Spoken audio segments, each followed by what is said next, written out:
Hello, and welcome to the Empowerography Podcast. This is a platform created for women's voices to be heard and a place to share their stories, journeys, and successes with the world for the purpose of helping other women who might be on similar journeys. We are empowering women one episode at a time. I'm your host, Brad Walsh, so kick back, grab one of your favorite beverages, and enjoy the stories.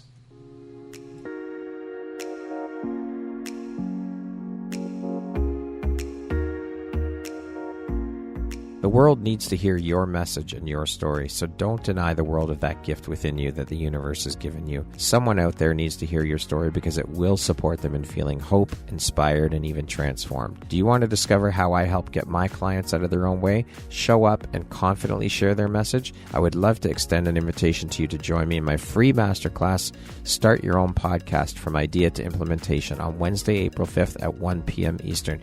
You can find the registry link in the show notes. Hope to see you there. Hello there, Brad Walsh here, your host of the Empowerography Podcast. Today, my guest is Marcia Martin. She is a prolific influencer, the CEO and executive trainer of Marcia Martin Productions, LLC, and an executive and life coach. Welcome, Marcia. I am so excited and happy to have you here. We've been planning this for a while, so it's lovely to have you here. How are you doing today? I'm doing great, and I'm happy to be here too. And I'm just honored that you would have me on your podcast. So thank you very much. Oh my gosh, Marcia. Honestly, the honor and pleasure is all mine. I am so grateful to be connected to you and to be able to be here with you and share a little bit about your story and your journey and the beautiful light you put out into the world through all the amazing work that you do. Thank you. So with all of that being said and all these titles or hats that you wear, I know through conversations with you previously that you are one hell of a busy woman and wear a lot of hats that I've mentioned here. In addition to the above mentioned titles and hats, it's quite an extensive resume. How do you find the time for all of this, and how do you prioritize? How important is prioritization and organization for you? Well, I'm a very organized individual. I was taught that as a young girl by many of my mentors, so I'm quite organized. In fact, I usually call myself a hoarder, but an organized hoarder, because I keep track of every photo I've ever taken, every file I've ever written, every note that I've ever jotted down, and every letter I've ever received. But time is a matter of priority. It's not so much that I wear many hats at once. I have had many hats, and I've built many organizations and businesses and worked all over the globe and done many different kinds of things. So it's not like I do all of that at the same time. So how I organize things is I look at what am I committed to and what is the focus, what is it I want to accomplish?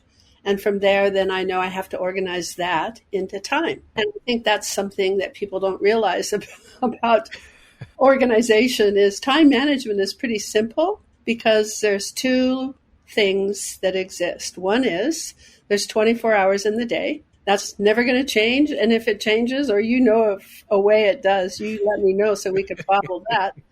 And the other is that you have as many options to spend your time on as you can be imaginative to create. So the real task at hand is what do you choose to do in those 24 hours? And I base that on what I choose to accomplish. Love it. Beautiful explanation. So with the hats that you wear, and as you said, you don't wear them all at once, but what does your morning routine look like? My morning routine is different now than it has been in the past because I'm not running an organization in terms of having, at times I've had a staff of 5,000, at times I've had a staff of 300, at times I've had a staff of 20. And so the day would be different. It's me. I'm independently self-employed. I run my business as a consulting entity and a training entity, and I'm the main trainer. So I just have to take care of me. And the luxury of getting older allows me to do a little more fun things for myself than maybe I would have done in the past, being a workaholic and an addict to producing results. So in the morning, I enjoy getting my emails done from bed and having my coffee. I love that time and playing with the kitties. And I make sure that each day I have some time to exercise, some time to meditate, and then some time to play, some time to do something that makes me beautiful. And then the rest is organized. What do I want to accomplish in terms of results I have to produce? Sometimes I'm writing a training. Sometimes I'm leading a training. Sometimes I'm coaching on Zoom. Sometimes I'm making phone calls. So all of that together. I love that. That all ties back into the organization and prioritization and the importance of that and the importance of prioritizing you, which is the most important thing. Yes. The older I get, the more I tend to put myself at the top of the list. I love that. I would love to know, what were you doing for a living before you made the jump into entrepreneurship? Well, I've never not been an entrepreneur. Okay. My story is very unique, I think, my life path. When I was 12, I read a book called Atlas Shrugged by Ayn Rand. And if you've ever read that book, you know that usually a 12-year-old doesn't pick it up and doesn't even understand it. But it changed my life. And it made me realize I was powerful and I could do anything and I could go any place. And I was a woman and I had power. And so it's kind of started there. And then by the time I was in my late teens, my aunt, who was a clairvoyant healer and an esoteric astrologist, so she healed people. She worked in a lot of meditative and metaphysics kinds of arts. She understood astrology, the bigger aspect of astrology, not read your astrology thing today, but how we're all connected by energy and how everything is affected by energetic forces, and that you could express what can happen and how it is and what the purpose of it is through those understanding of those forces. And I interned with her. So I learned how to channel my own energy, how to meditate, and how to heal, which was quite extraordinary for a 19-year-old kid who, but it gave me a different perspective. And she always said that if you really wanted to be successful in life, you had to understand all the world religions and all the major philosophers, because she said God was always the same no matter what, but each individual had a different perspective of how they experienced God. And so it was like learning a foreign language, to be able to talk to someone about who they thought they were and what they meant, to understand their particular religious philosophy. So I studied the major religions and I studied all the major philosophers and the thinkers in the world. And so that was kind of my foundation. And I went out in the world thinking, I can do anything. I'm supposed to do something great, and I'll be guided by the forces of the universe. So I pretty much landed in the perfect spot at that time with that kind of philosophy, which was San Francisco in the early 70s. Flower children and hippies and the best of the best, and we're all one, and let's all live together and talk together and, the war together and all of that. And I went to a seminar, the first seminar that Werner Erhard had ever led, of an organization that he was training in, and his first time he had trained, called Mind Dynamics. Now, at that time, just so you know, I was the assistant to the head of the Pacific Coast Stock Exchange during the day. It was a miracle I got that job. In fact, the recruiter called me up the day I interviewed, and she said, Marcia, I'm so sorry. I shouldn't have sent you on that interview. You have no qualities. You have no experience. And I don't even know why I did that. But for me, when I met that man and I went into the Pacific Coast Stock Exchange, I said to myself, this is my job. Oh my God, I found my journey. This is where I'm going to make my first little impact in the world. And I'm going to learn all about stocks and bonds. And it was very exciting. So I was anticipating that she would call me and tell me I had the job. It was quite a letdown and a really kind of blindsided, what? Kind of feeling. And I remember putting the phone down and just screaming out to something, I don't even know what, in the air, kind of, that's my job.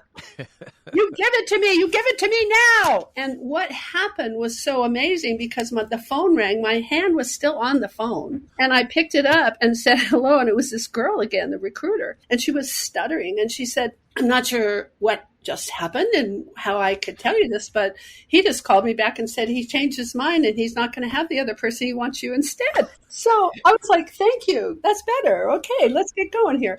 You just can't make this shit up.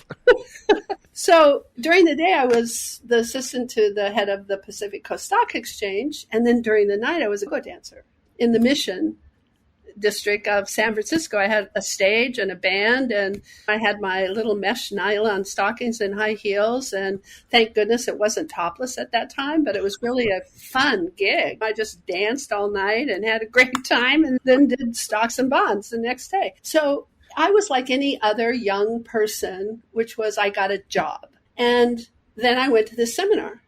And I said to myself, I like what this man is saying because it lined up with what my aunt had taught me about how the mind works and how emotions work and how human beings are actually very powerful and responsible for their futures, and they can create their own destinies. And I felt like this man, Werner Erhard, in this seminar that he was leading, and this was the first guest seminar he had ever led, and I happened to be there, of course, which now I always say I'm kind of like the Forrest Gump of transformation. I just happen to be at the right time, at the right place, at the right time, which is, the changes and the transformational kind of culture points of every piece that I've been involved with during my lifetime. So I said to myself, I better take this training because I had this vision that this would reach the masses. And it was an actual vision. I was walking down Geary Street after the guest seminar, and it felt like this bubble came out of my stomach, literally, and this imaginary kind of thing opened up like a movie in front of me, and I saw millions of people taking this training.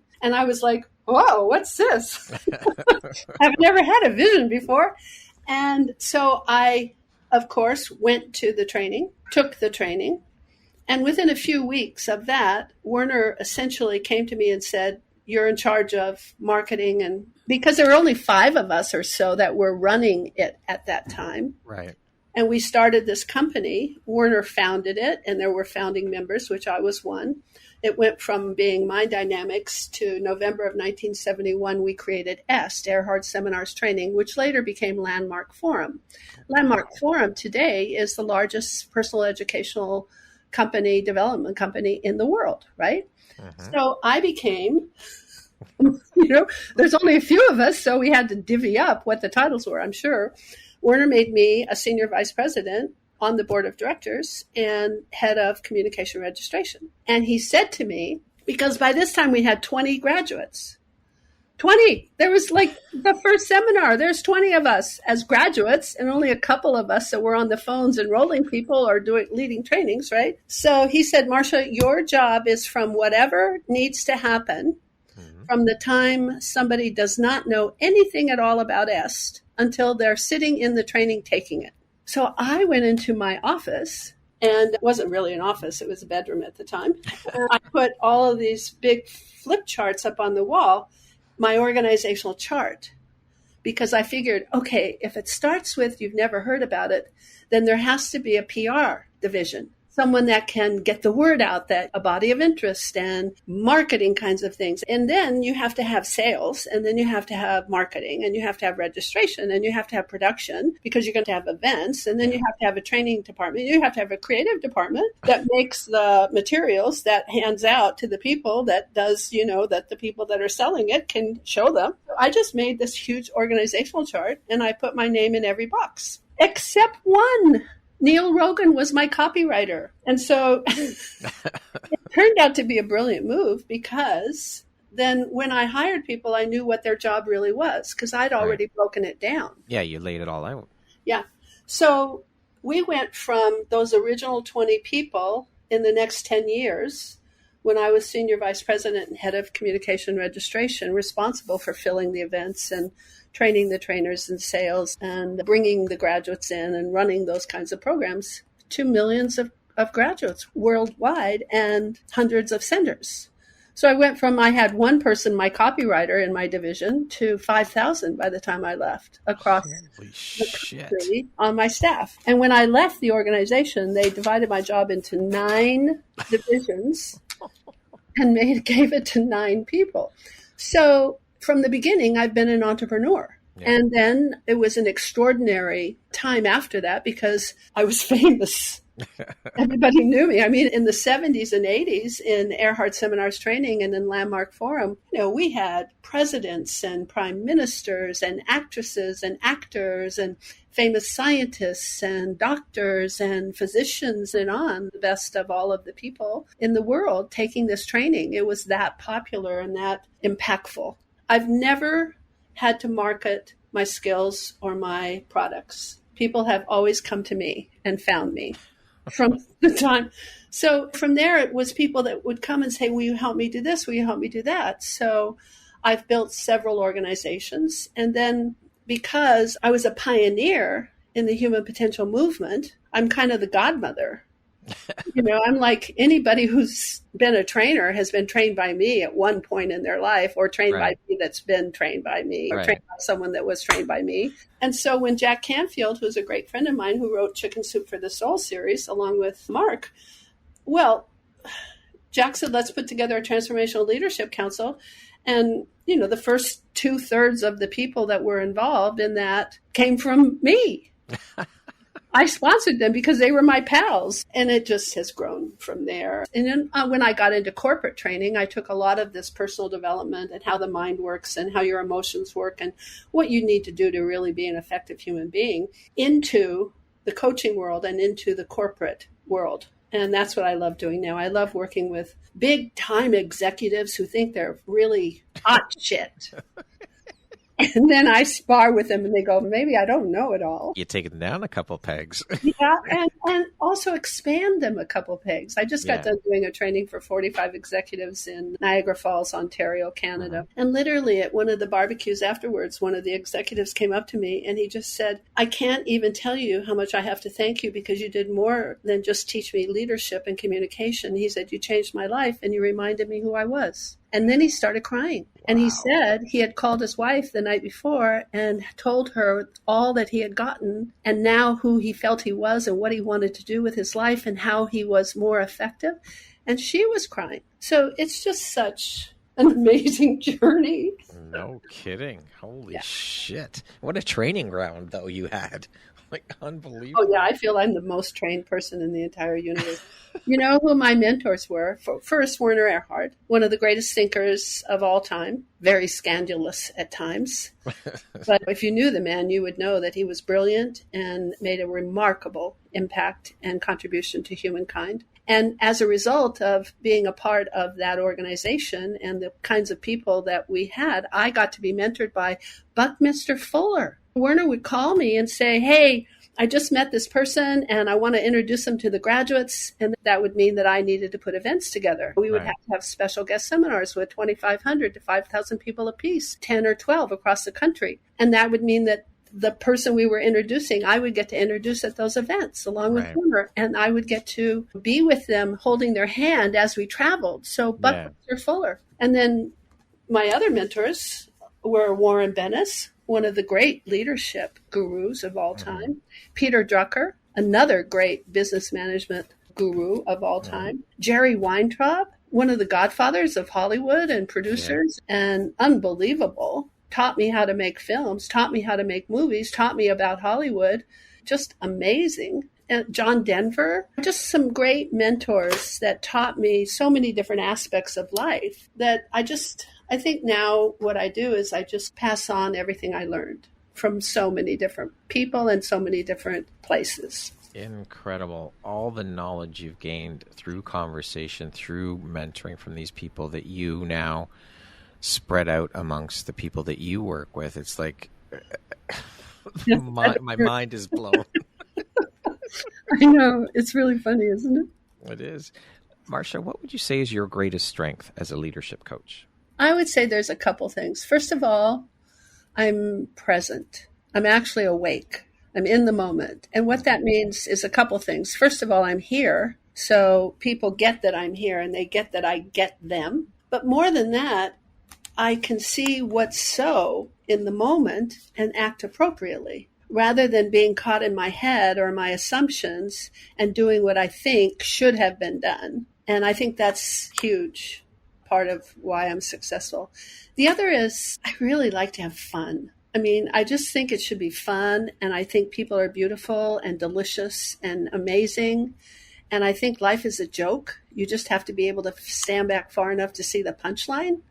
When you're involved with it, it seems very serious. But if you can stand back and look at yourself doing what you're doing while you're shooting yourself in the foot, it's very humorous, right? We have to be able to laugh at ourselves. We have to. And also I'm flexible. And I enjoy other points of views. I enjoy seeing how people see. I'm not stuck in my point of view. I can certainly sell my point of view, and I'm pretty good at it, but I'm not stuck in it. If you come up with a point of view that when I look at it, I go, wow, that seems to work better, or that could be a possibility, or that's worth trying, then I'm not stuck in having to be right about the fact that I know the answer. I'm willing to say, yeah, I fucked up and did it wrong, or could do it better, so let's do it your way. I think those are some of the things that make me perhaps successful. What would you say is the most important quality or skill set in a leadership coach? I would say presence. Presence. Yeah. Okay.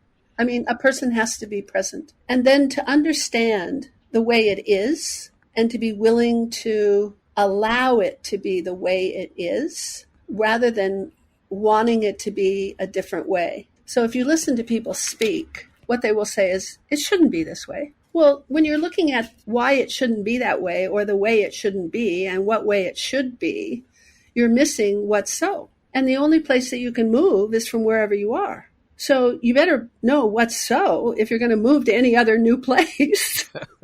And what's so sometimes isn't nice. It isn't comfortable. It isn't fun. It isn't any of those things. We do wish it were a different way. It isn't.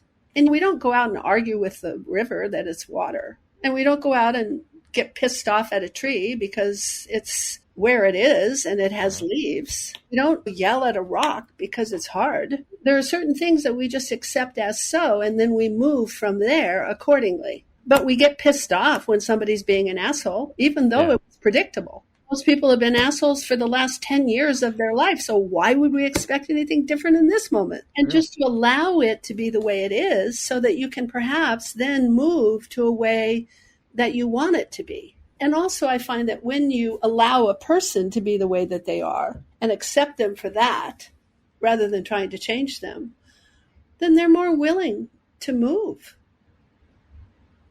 It's very interesting, you know? Perspective, absolutely. Yeah. That's a great way to look at it.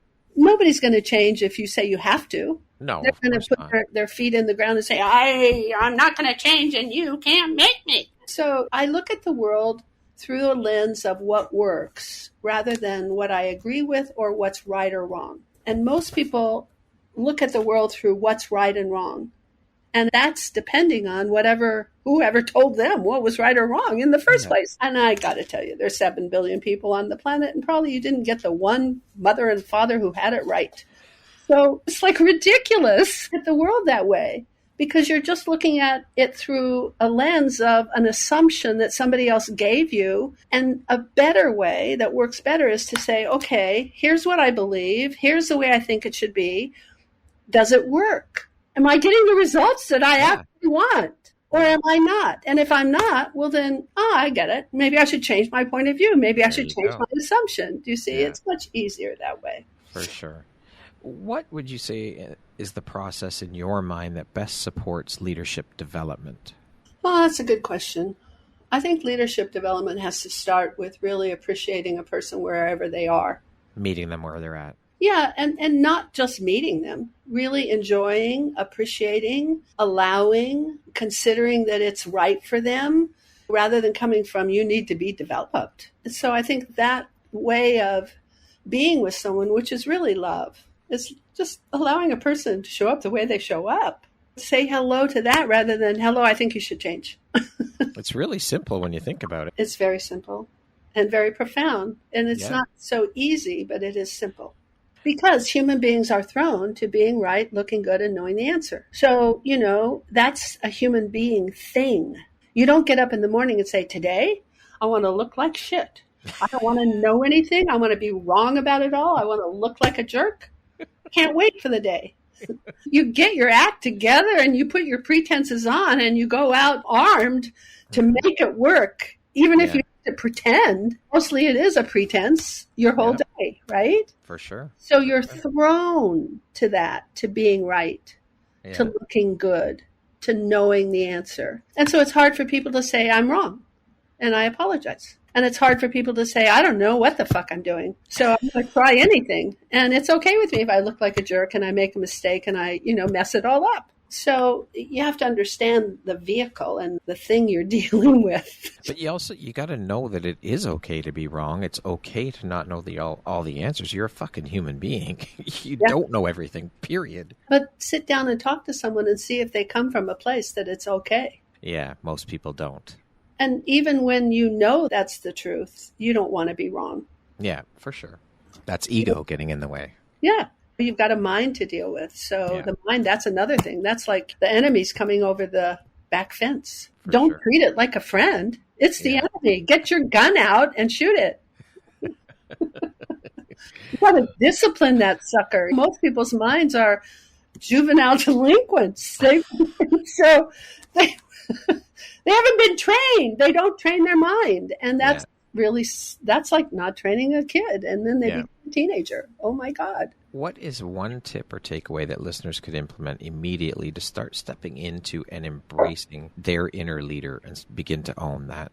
I think one thing is to learn about the nature of being centered. Centered is when you're open, you're present, and you're connected. So when you're not centered, you're angry, you're upset, you're off center. Most people act when they're off center. So you get frustrated or stressed out because of a phone call that didn't go the way you wanted to. And the first thing you do is pick up the phone to make the next phone call. Or you come out of a meeting and nothing happened in that meeting, or you got told you're going to lose your job or something bad happened and you come out all stressed out and not centered, and you go home and talk to your wife in that mood. And when you're not centered, you can't make choices. What you do is react. Because what being off-centered really is to explain to someone how they experience. Most people think the way they experience is that something outside of them happens and that makes them a particular way or makes them do a particular thing or feel some way. And you can hear that in people's language. They'll say, oh, that made me angry. You're making me sad. Well, that's not how it works. How it works is you have till about the time you're 10 years old to accumulate all the information you need to know, or your mind thinks you need to know, to be able to make every decision the rest of your life. And you store those little decisions in little capsules of, if this ever happens again, now we know what to do. And it's determined what you do by the fact the mind says, do what you did then because you survived. Okay, well, if you're 2 years old and some dog comes up against you and knocks you over and you thought it was your friend and he is your friend, he just wants to lick you in the face, and the hot breath and the licky lick and the fur of his body, and you hit your head and you strike out and you don't want this and you scream and you resist. Well, the mind says, okay, let's save that because we might have that happen again, and we know now what to do. We strike out, we get upset, we yell and scream, we throw a fuss, whatever, because it worked, because we're still here. Well, you're 20 years old later, and some boy wants to kiss you, and he has a leather jacket on with a fur collar, and he gets close to you with his hot breath and his wet tongue. And the mind says, same. And it gets triggered, that old incident. If that were making you, you certainly wouldn't yell at him. You'd get a little closer. This is what you've been trying to figure out, how to get this thing to happen for a while. But what happens is the event outside triggers an old, earlier, similar event. And the way the mind organizes and sorts its information is it determines if it's the same by a certain formula. And the formula is, well, if it looks like it, or sounds like it, or smells like it, or tastes like it, or even worse, you think it might at some point look like it, sound like it, taste like it, then the mind says it is it. And that's what's so crazy funny, right? That's the joke, is you're going to get triggered, wake up, and something's going to trigger you, right? Yep. But the capacity for you to know when you're triggered, which causes a reaction, it's like being on automatic. It's a default. You just pull up, the times you've said things and you say to yourself while you're saying them, I shouldn't be saying this, right? Because you know, this is not good, but you can't help yourself because you're on automatic. You're triggered. Once you learn that, then you realize if you're triggered or off center, you're reacting. And the way to be successful in life is to choose your response. And even if you only have one choice in life, you at least have the choice that you can choose how you want to respond to whatever is the incident that you're experiencing. You may not be able to choose where you're at or what you're doing, but you can choose how to respond to that experience. But you can't choose if you're triggered. So the biggest thing I can tell people is learn to center first before you act. That is above all else. And then you'll start noticing how often you're off center and how often you get triggered. You go, oh, I got a center. Once you get that, it's like you're able now to ride the surfboard. And that's what life is like. It's a surfboard coming in on a wave, and sometimes the waves are big. And it's not that they're bad waves. People say, I had a bad day. What the fuck does that mean? It means there were a lot of things going on and you had to handle a lot of things at once. It doesn't mean it was bad or good. It just means it was that kind of a day. Big waves. Hold on. Stay present. Be thinking about why it's this way, because they're going to knock you off the surfboard then. Just hold on for dear life. Do whatever you can to stay on and get back on when you get off. There you go. And you can't do that if you're not in present time. So all of that together is center first, then act. Love it. Great analogies, Marcia. Let's talk a little bit about Marcia Martin Productions. What was the inspiration behind starting the company? And can you share a little bit about the company and all the wonderful programs and work you do through the company? Well, most of the inspirations around anything I've done have been that I was in love with a man.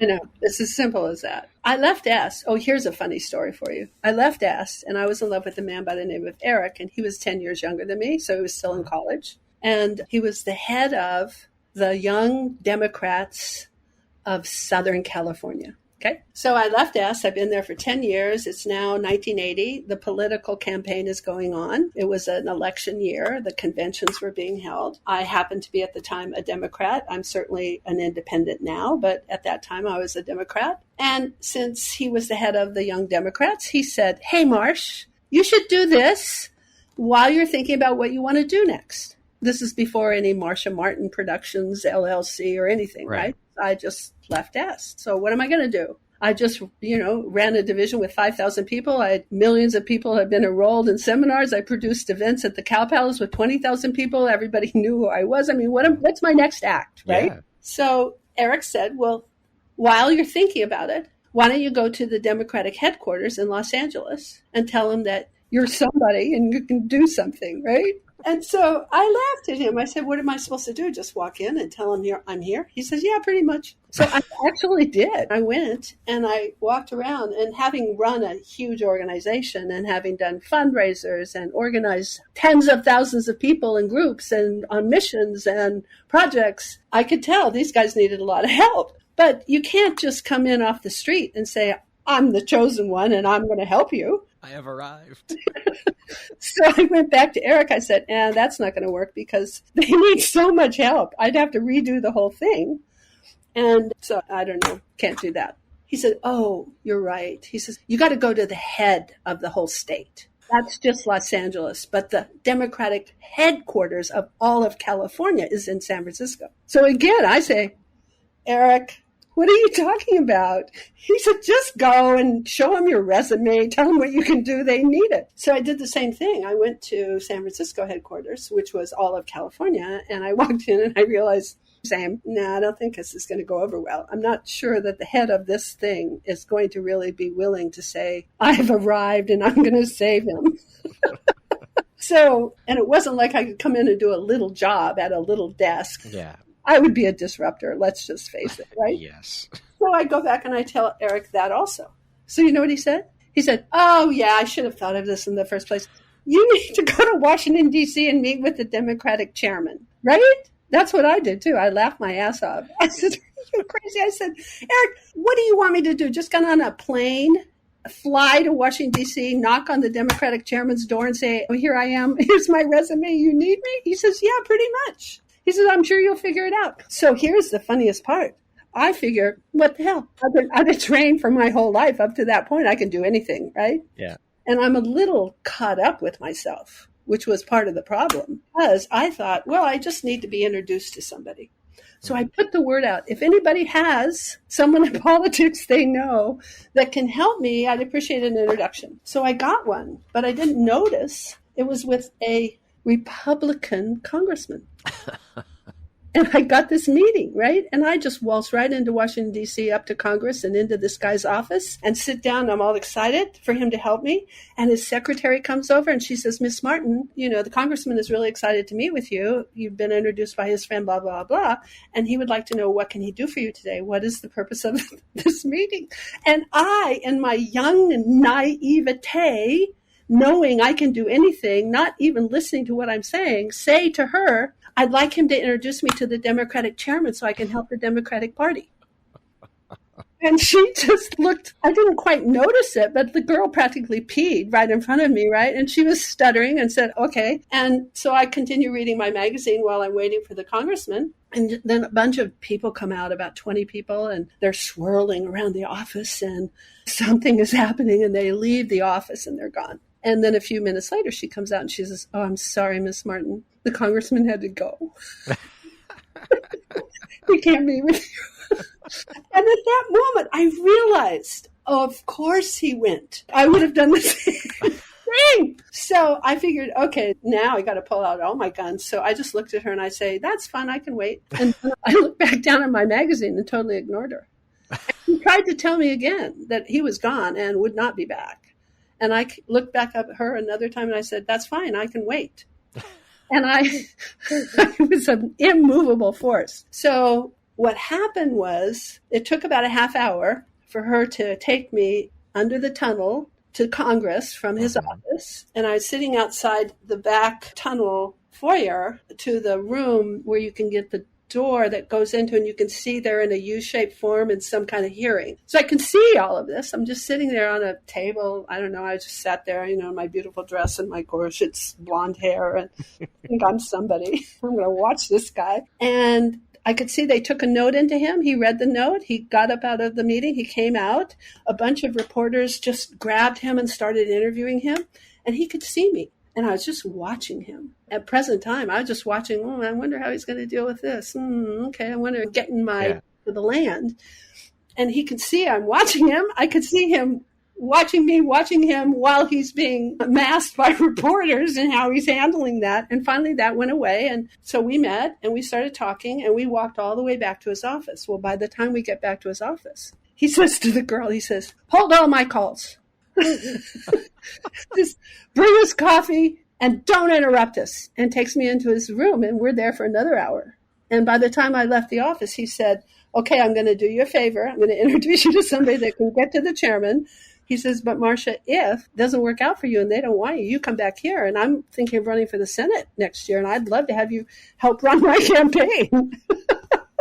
Wow. So that ended up in another funny story with me meeting with Robert Strauss, the ambassador to Egypt, Walter Mondale, who was the vice president at the time, and Chuck Manette, who was the financial chairman of the party who became the Democratic chairman. And I went to the 1980 convention with Manette and Mondale and Strauss, and I had the job of wearing the shortest skirt I could find and raising the most amount of money. And I was one of three of Chuck Manette's team that helped raise money and organized his trip, and he became the chairman at that particular convention. And I had this badge. I could get anywhere. And I went all the back smoke-filled rooms, all of the big speeches, all on the assembly floor, and I got paid for it. I'm here. Wow. So, unbelievable. You've worked with some of the most innovative minds in thought leadership, so I would love to hear your thoughts and opinions on what the difference is between an expert, regular leadership, and thought leadership. I think there's a thing called mastery. And I think mastery is in much bigger shades of gray and departments than just regular expert. You can't break it down that way. And I think mastery is about evolution. It's about experience. It's about understanding. It's about implementation, and that people on their journey in whatever ability that you're looking at that they have, whether it's leadership or something else, is along that particular evolution. And that evolution is about consciousness. And so I feel also things are relative. So when I look at my own work, I consider I'm a master. But also when I look at some of my mentors, I don't feel I'm not the kind of master that Buckminster Fuller was. So I'm still in learning. So depending on where you're looking from, you could call me a master, or you could call me a master in training. A master in training. But mostly I'm a master. God damn it. Own that shit. I love it. You've mentioned a few names. You've worked with some pretty heavy hitters in the thought leadership and personal development world. Jack Canfield, as you mentioned, Robert Kiyosaki, Tony Robbins, just to name a few. What would you say, or who would you say, are the top 2 or 3 people that you've worked with that have had the biggest impact on you in your life? I think the biggest impact was Werner Erhard. And then from there, Buckminster Fuller is right at the top. The guy was a genius, and I was able to sit with him one day. We were in some kind of preschool along the way of him presenting to the graduates. And there were a bunch of 3-year-olds on the floor playing, and he started talking to them about the geodesic dome and about synergistics. And you cannot believe it. Like, he just talked to them, like he looked at them, he talked to them, he was right there with them, and they were spellbound. They were totally quiet and present and looking at him and spellbound. They took in everything he said. I thought, boy, we're making a bunch of engineers right now. I mean, I could see it happening. So he was just brilliant. I think the part that I would say about my mentors is I was fortunate enough to have really human beings, people who were emotionally vulnerable and willing to share the good and the bad. And I think there's a lot of, in the transformational thought leadership industry right now, people have learned the technology and others have embodied the technology. And there are very few that have embodied it. Mostly are good actors, good performers. They can recite a poem, but they're not at the level of actually recreating and actually creating new fields. Buckminster Fuller was like that. Yeah. Werner was like that. Jerry Weintraub was like that in film.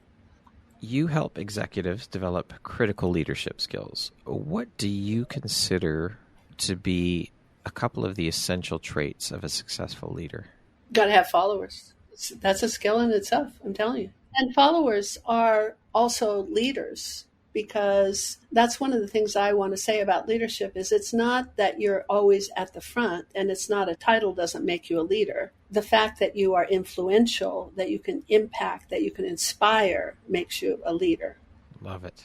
As a thought leadership trainer, what techniques do you teach executives to help them develop and communicate their unique perspectives and insights? I teach them at the very beginning to be present and to be aware. So to be present means you've got to start training your mind. Most people think their attention span is the responsibility of somebody else or something else. In other words, people will be here if it's interesting. Okay, that's the event being interesting enough to pull them into present time.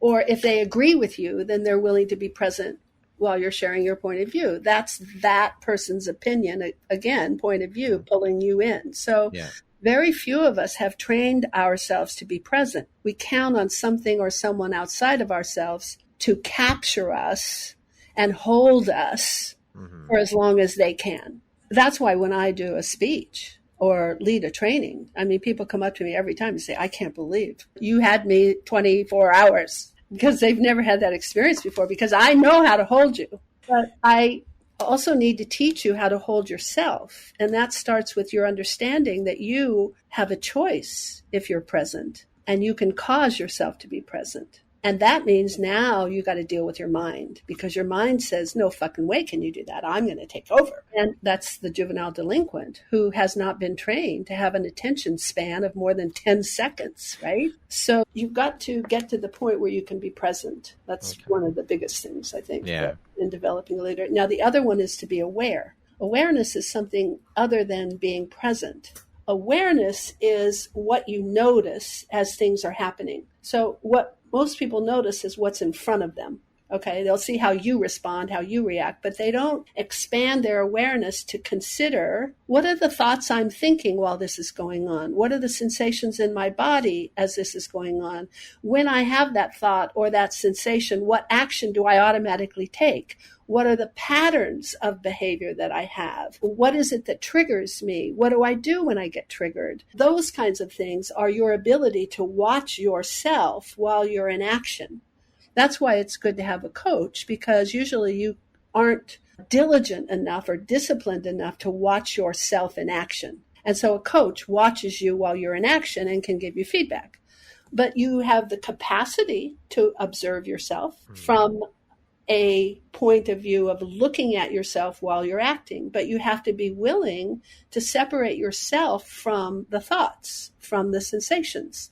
That's not you, that's thoughts you're having. Well, what thoughts do you have? And when do they come up? And are they triggered by this? And what are the sensations that go along with them? And what emotions do you call those sensations? And what actions do you take when you have those sensations that you call that emotion? That awareness is the thing that opens up more choices. And more choices then opens up your experience of practicing something. And practice is what trains the body. So you learn in two ways. You learn through your mind, which is understanding something, and you learn through your body, which is doing something. That's why we call it embodiment. So the only way you can learn a skill, whether it's leadership, speaking in front of a group, pounding a nail into, is by practicing it for your body. You can understand how to ride a bicycle. Somebody can tell you, and you can read a book on it. But when you get on the bicycle, all of a sudden your body goes, what? Yeah. How do I do this? I've read about it, but it's different putting it into practice. Yeah, you have to get balance. Once you get balance, you don't even need all those books. So that capacity to be present and to be aware opens up those choices for you to expand, try something new, and your ability to do it gives you more excellence and ability to be an expert at whatever it is you're doing. Love it. For leaders who are struggling to motivate their teams, what strategies do you recommend to help inspire and engage employees across all levels of the organization? I would say just acknowledge. Acknowledgement is your greatest leadership tool, and it's your least expensive, and it's the least used. People have an employee of the month, but that person will go for weeks without the head of the organization saying hello and knowing his name or her name or knowing anything about them and who they are at home or what their life is about or what they need, because they haven't even taken the time to be in present time with that person and be interested enough to find out who they are and what's important to them. So that kind of being as a leader will allow you to have results from all the other things that you do with your people. They'll be willing to consider new thoughts or to try new ways of being or to try a new action because of the way you're being with them. Love it. Just full of insights. I love this, Marcia. This is amazing. That's good. Such an incredible conversation. I'm learning so much. What would you say are the 3 most important lessons you've learned in your career as a coach?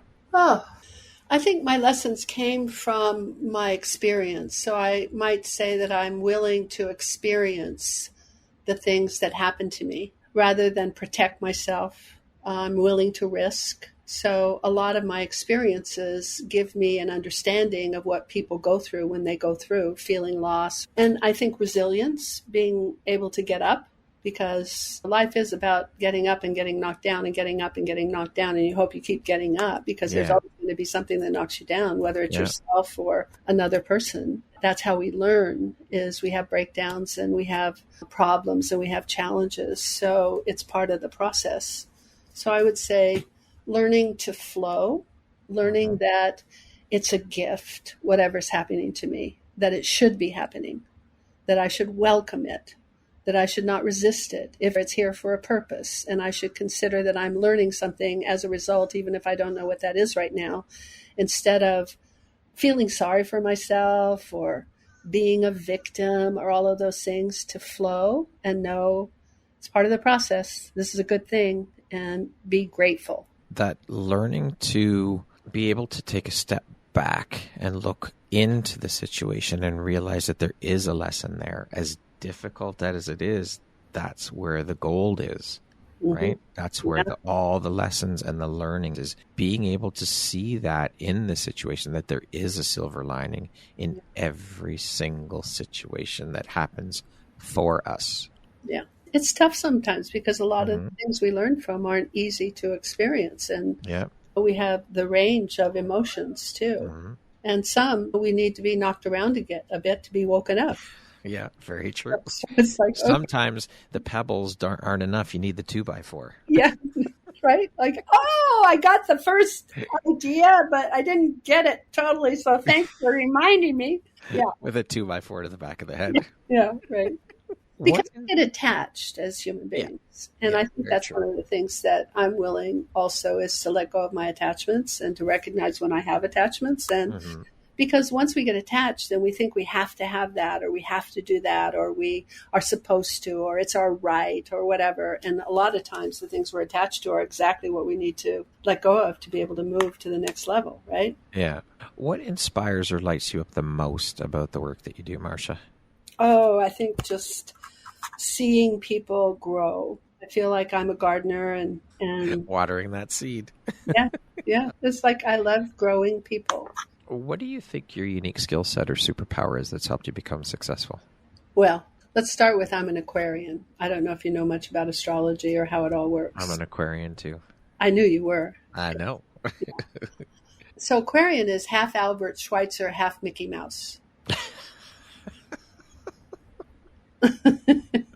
Right? So I can see the humor in anything. So I'm willing to be wrong a lot of times. And also I can see the future. I can predict the future because I can hear a person's assumption because I've been trained to understand language. And language exists in two ways. There's what you say, and there's also what you don't say, which has to be so for you to say what you said. So, for example, when Christopher Columbus set off to discover the Americas, he went down to the dock to get on a boat, and nobody in his family came with champagne and flowers and said bon voyage, because language is content and the assumption is context. So the belief system at that time was that the earth is flat, there's a drop off, there's a big, after you drop off, you fall a long way and then you get eaten by a big horrible monster, right? Yeah. So if that's the assumption, it's impossible to say bon voyage, have a great trip. And that's what we say now because we have a different assumption. So when you listen to people speak, if you're present enough and you hear how they form their words, you will be able to go backwards to figure out what's the assumption they have to be able to say that. And if you know that, you know where they're going, so you can predict the future. Love it. Wow. You're dropping bombs, mic drop moments everywhere, Marcia. I love it. How do you define success? What does that word mean to you? Oh, success. Don't you know the greatest poem of all time? Tell me. Here's what I call success. Okay. Ralph Waldo Emerson says this. What is success? And I love this because it's how I look at success also. To laugh often and much.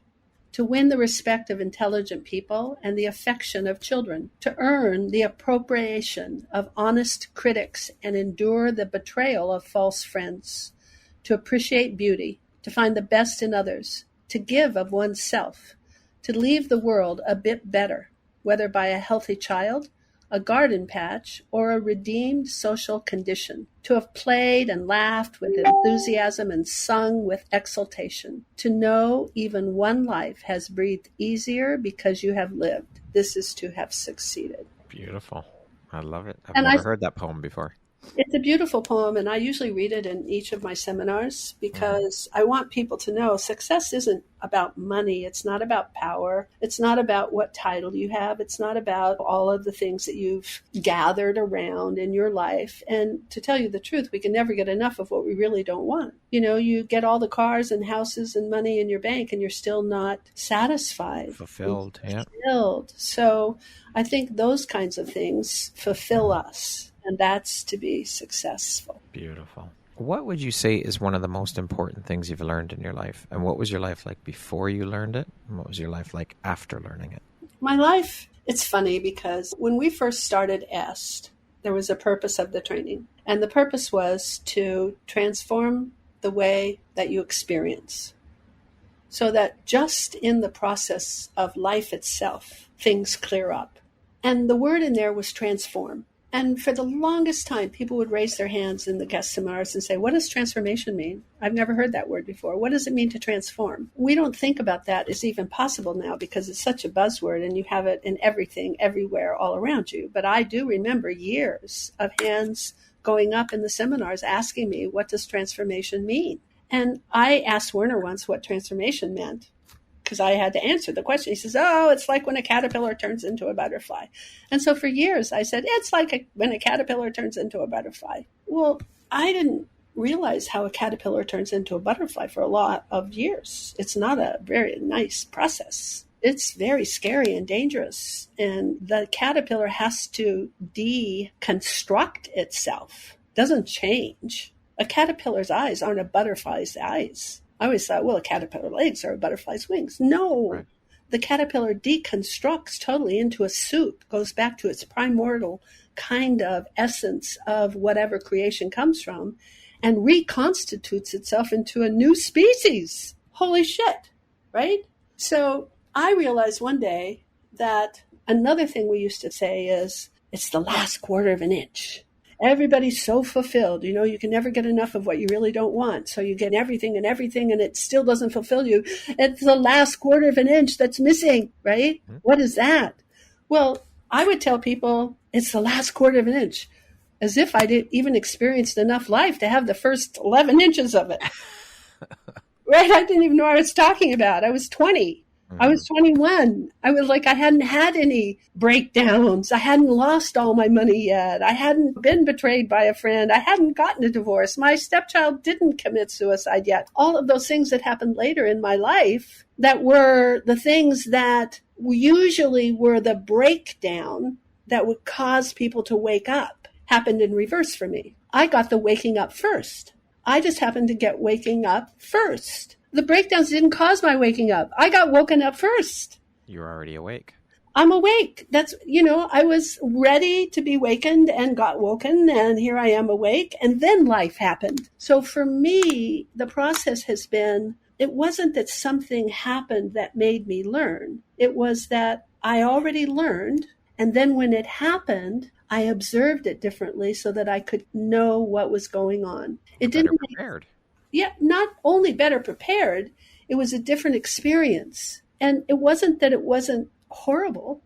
No. When I got a divorce, it was very painful. When my young, beautiful stepson committed suicide, it was just horrendous. But there's always been, since I'm a small child, an observer watching. That was who I really am, not the thing I'm pretending to be or acting out. And so I just feel I got life in reverse. I get to wake up and then apply it to all the stuff that's happening. Most people get to have all the stuff that happens and then wake up. And then wake up. What does the word empowerment mean to you?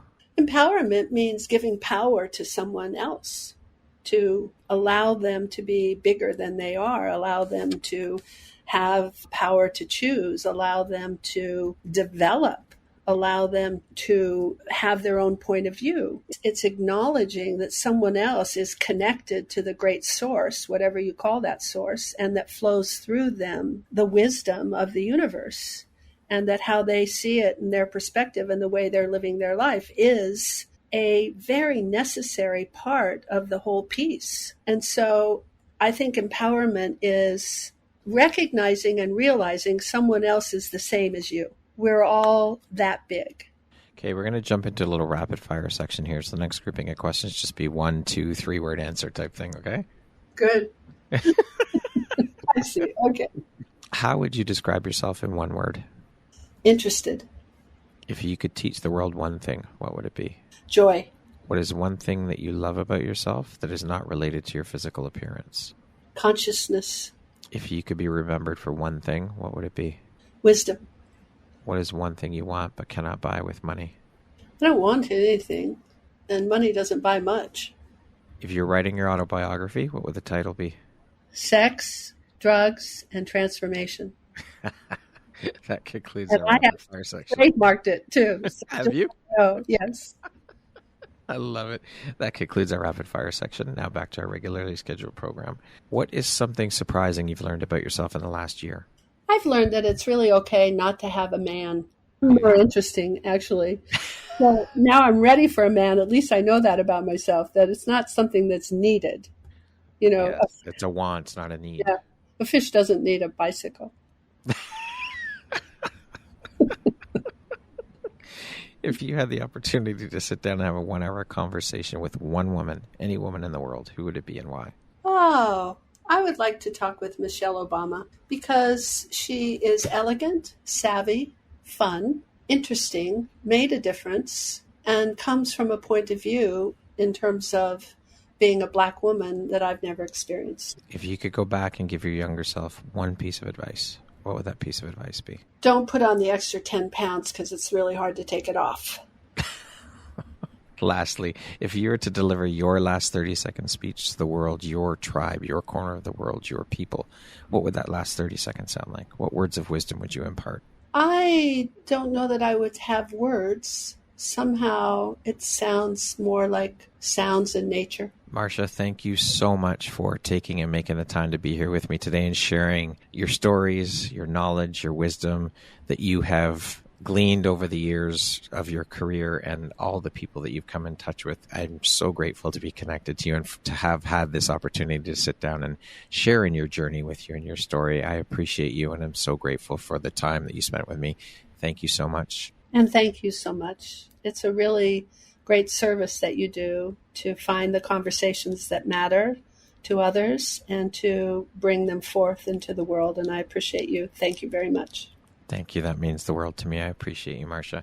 Once again, my name is Brad Walsh, host of your Empowerography Podcast. Today, my guest has been Marcia Martin. She is a prolific influencer, the CEO and executive trainer of Marcia Martin Productions, LLC, and an executive and life coach. Thank you so much, Marcia. I hope you have an amazing rest of the day. Thank you. Love you. Bye. Bye.